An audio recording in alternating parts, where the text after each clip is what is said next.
Okay, it's 2003 GMC Sierra 2500 HD, and the problem is an intermittent instrument cluster. And everybody knows about the problems with the gauges, but this one, the cluster was just going out completely. And if we look at the chart here, or at the schematic, we notice we got two grounds, and the ground that I'm concerned with here is the black-white one.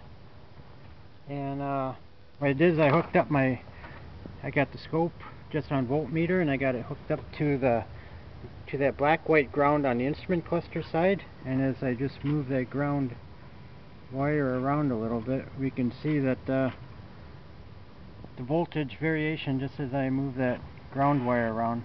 You should never have voltage on a ground wire, at least nothing more, and maybe something light like this. You certainly wouldn't want any more than 0.2 volts with something like this with a very small load.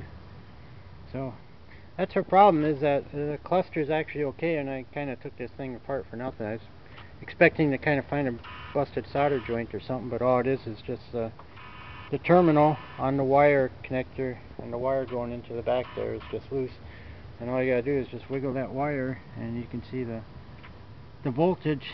Again, the voltage is on the instrument cluster side, so we know that the problem isn't in the cluster, but it's actually in the wire itself. So again, this was a 03 GMC Sierra and intermittent instrument cluster, and the problem is just a loose connection on the ground wire at the back of the cluster.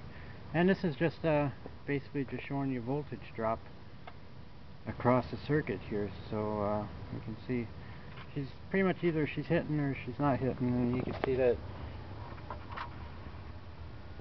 our display lights up or goes out as we make that ground good or bad. So I guess that's about it.